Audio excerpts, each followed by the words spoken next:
السلام علیکم ورحمۃ اللہ وبرکاتہ۔ بسم اللہ الرحمن الرحیم۔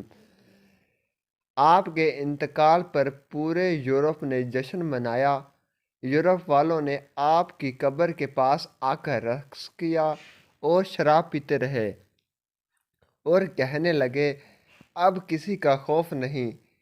اس دوران ایک شخص نے کہا اگر اس قبر والے نے ایک سانس بھی لی تو ہم میں سے کسی کو زندہ نہیں چھوڑے گا۔ یہ مشہور عسکری کمانڈر خواجہ منصور تھے۔ تاریخ اس کا نام اور اس کا تذکرہ کرتی ہوئی کہتی ہے جب کمانڈر خواجہ منصور کا انتقال ہوا تو یورپ میں جشن منایا گیا۔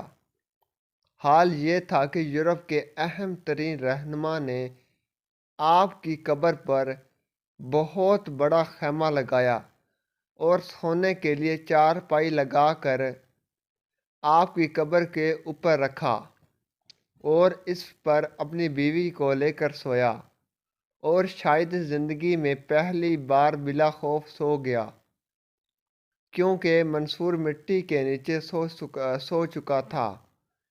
اس موقع پر الفانوس نے کہا آج خوشی کا دن ہے، آج ہم مسلمانوں کی مملکت پر قبضہ کر لیا ہے اور ان کے سب سے بڑے سپہ سالار کی قبر پر میں بیٹھ گیا ہوں۔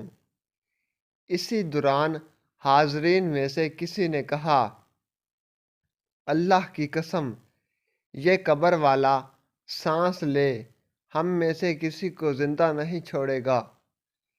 اس پر الفسو نے غصے سے تلوار نکالی تو اس کی بیوی نے اس کو پکڑ لیا اور کہا یہ سچ کہہ رہا ہے۔ یہ کون سی فخر کی بات ہے کہ زندگی میں جس کا نام سن کر بھی کانپتے تھے، خواجہ منصور 326 ہجری میں پیدا ہوئے۔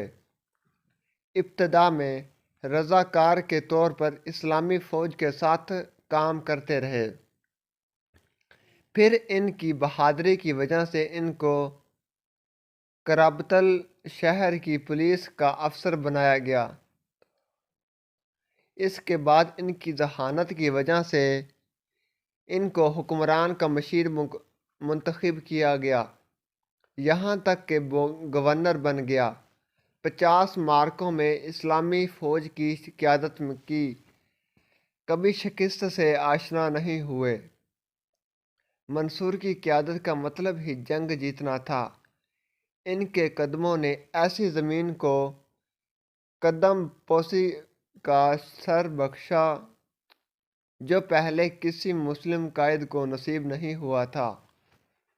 آپ کی سب سے بڑی فتح ایلون کی جنگ ہے، جس میں آپ نے یورپی اتحادی فوج سے لیون میں ٹکر لی اور اس کو ابتناک شکست دے کر کئی ملکوں کے سربراہوں کو قتل کیا اور ان کی فوج کو بھیڑ بکریوں کی طرح ہانک کر قیدی بنا لیا اور فتح کے بعد حکم دیا کہ پورے شہر میں اذان دی جائے۔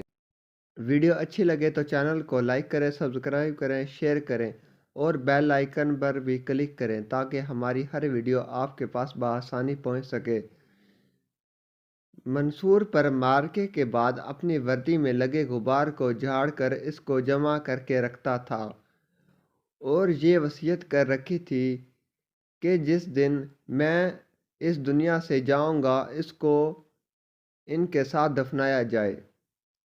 منصور کو فرانس کو فتح کر کے اسلامی ریاست میں شامل کرنے کا بڑا شوق تھا اور آپ کا انتقال سفر فرانس کے سرحد پر ایک مہم کے دوران ہوا۔ 25 سال یورپ کو خوف زدہ رکھنے کے بعد منصور اپنے رب کے پاس چلے گئے، مگر ان کی امت ابھی بھی زندہ ہے اور اللہ کی اذان سے یورپ کو فتح کر کے منصور کو خراج تحسین پیش کرے گی۔